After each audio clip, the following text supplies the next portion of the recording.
buktinya? Selama ini kita congkak dan sombong kepada Allah. Buktinya kita tidak mau dituhani oleh Allah di dalam hati kita. Kita tidak mau dirasuli Allah di dalam hati kita. Kita tidak mau diutus Allah di dalam hati kita. Dan kita tidak mau sebagai pesuruh Allah di dalam hati kita. Kenapa? Karena Allah sudah lama kita goibkan di hati kita. Karena Allah sudah lama kita tiadakan di dalam hati kita. Karena Allah sudah lama hanyalah menjadi mitos atau dongeng-dongeng belaka selama ini. Karena Allah tidak nyata bagi kita. Yang nyata bagi kita hanyalah setan yang terkutuk di dalam hati kita, yakni hawa nafsu kita lah yang menjadi Tuhannya diri kita selama ini. Sehingga kita tak bisa pulang dan sehingga kita tersesat dari jalan-jalan Tuhan. Alhamdulillahirabbil alamin. Itulah buktinya bahwa Al-Quran itu hanya mitos dan hanya dongeng belaka yang di dalamnya menceritakan adanya Tuhan. Akan tetapi semua itu hanyalah dongeng dan cerita saja. Maknanya percuma Al-Quran itu ada bila kita di dalam hati kita tidak mempertuhankan Tuhan yang mengadakan kita, tidak mewujudkan Tuhan yang mewujudkan kita, tidak menghidupkan Tuhan yang telah lama sejak dari tanah sampai menjadi bayi hingga saat ini. Kita tidak rela bila Allah yang menghidupi kita. Kita tidak rela bila Allah yang menguasai kita. Kita tidak rela bila Allah yang berbuat segala sesuatu atas diri kita selama ini. Yang paling kita cintai di dalam hati kita, yang kita jadikan pemimpin di dalam hati kita, yang kita jadikan Tuhan di dalam hati kita, hanyalah iblis dan syaitan yang merupakan hawa nafsu kita sendiri. Apa buktinya? Bismillahirrahmanirrahim. Inna syaitana lakum aduwwum mubin. Sesungguhnya syaitan itu adalah musuhmu yang nyata bagimu. Siapa yang nyata bagi kita di dalam hati kita? Yang nyata, yang hadir, yang wujud, yang hidup, dan yang berkuasa menjadi pemimpin di dalam kehidupan dan badan ini, di dalam hati kita, kan kita sendiri. Kita selama ini jadi Tuhan tidak kita sadari. Kita selama ini jadi pemimpin di dalam hati kita tidak pernah kita sadari. Kenapa? Karena kita sudah tersesat jauh dari jalan pulang.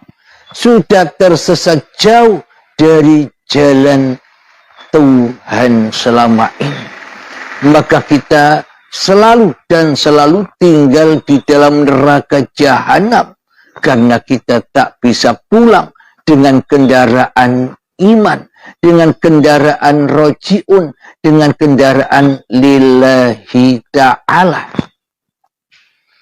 Maka dari itu Nabi Muhammad didatangkan ke dunia ini hanyalah untuk membenahi akhlak-akhlak manusia yang bejat.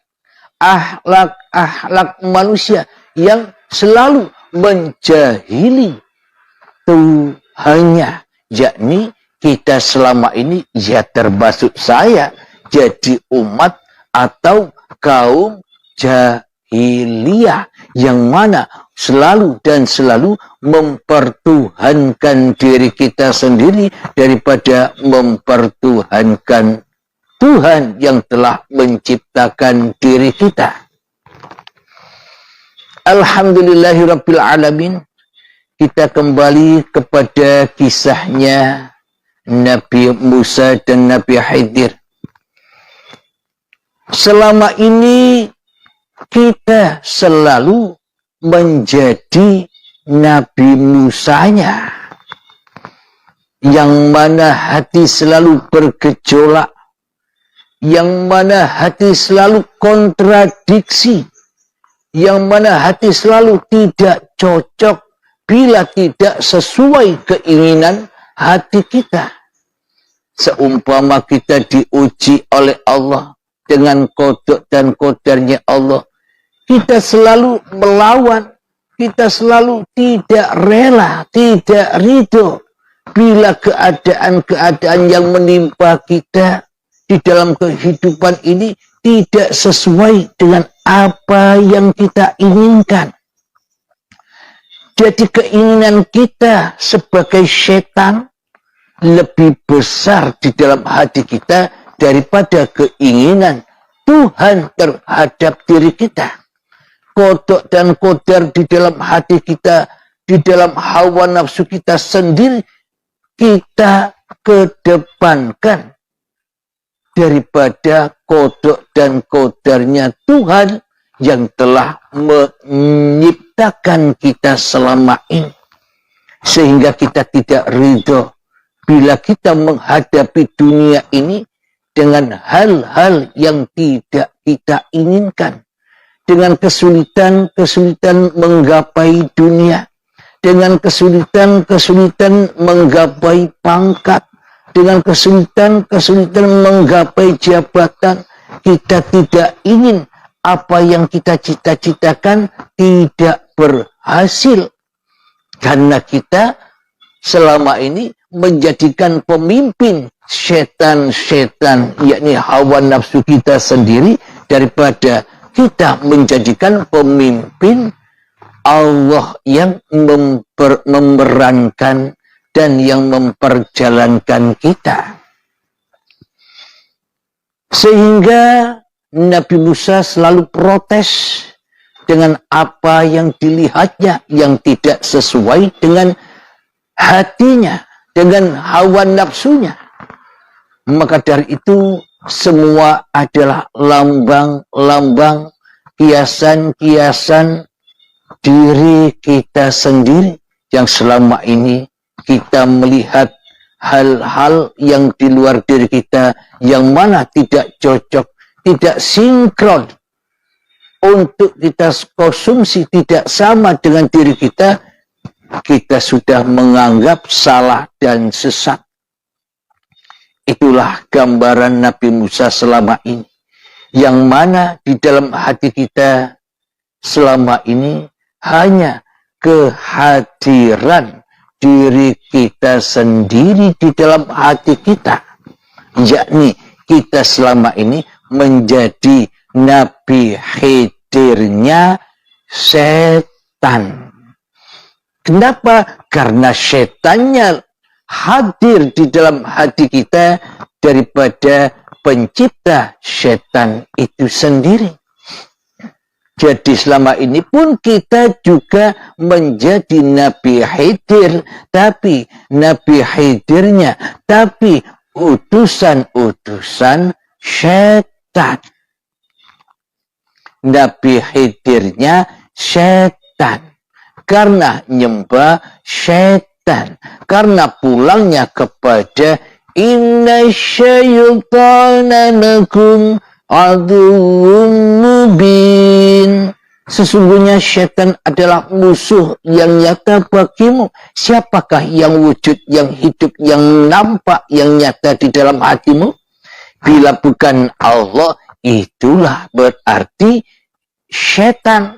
Berarti kita selama ini pun juga menjadi nabi, menjadi rasulnya iblis dan setan, yang mana selalu hadir di dalam hati kita diri kita sendiri daripada Allah, daripada Tuhan yang kita hadirkan sebagai pencipta, sebagai yang mewujudkan, sebagai yang menghidupkan, sebagai yang menciptakan diri kita selama ini. Jadi jelas sudah Nabi Khidir yang selama ini kita terka ada sosok-sosoknya. Oh, ternyata hanya mitos, hanya dongeng belaka. Kenapa? Karena kita tidak mengambil pelajaran-pelajaran dari Al-Quran itu sendiri. Karena kita masih terdinding, kita terbelenggu, kita kufur dengan istilah-istilah yang ada di dalam Al-Quran. Kita terdinding dari kiasan-kiasan yang ada di dalam Al-Quran. Kita terdinding dengan misal-misal yang ada di dalam Al-Quran, sehingga Al-Quran itu hanya cerita dongeng saja. Tidak kita masukkan di dalam hati kita. Kenapa? Karena yang jadi raja, karena yang jadi pemimpin, karena yang jadi Tuhan di dalam hati kita masih iblis, karena kita masih kumpul dengan iblis dan setan di dalam neraka jahanam yang tidak bisa masuk yang suci di dalam hati kita.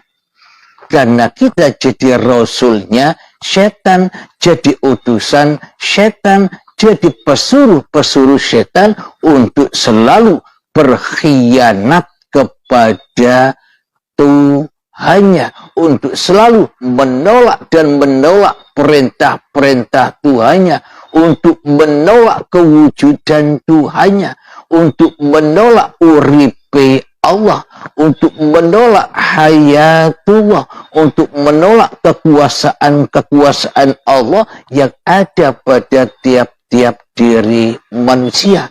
Kita selama ini menolak.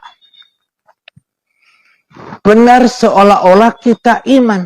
Itu semua kan perbuatan Allah. Seolah-olah saja, tapi di dalam hati kita itu perbuatan setan, perbuatan manusianya. Mana mungkin Allah bisa berbuat, mana mungkin Allah jadi Tuhan, wong Tuhannya, wong Allahnya saja ndak ada, ndak wujud, ndak hidup, ndak nyata, apalagi berkuasa atas tiap-tiap diri manusianya. Jadi yang dikatakan Tuhan itu siapa yang wujud di dalam hati kita? Dialah yang kita pertuhankan selama ini. Bila Allah gaib, berarti kita tidak mempertuhankan Tuhan selama ini, kecuali mempertuhankan iblis dan setan saja di dalam hati kita. Kira-kira sahabat-sahabatku pengen tidak menjadi Nabi Khidir?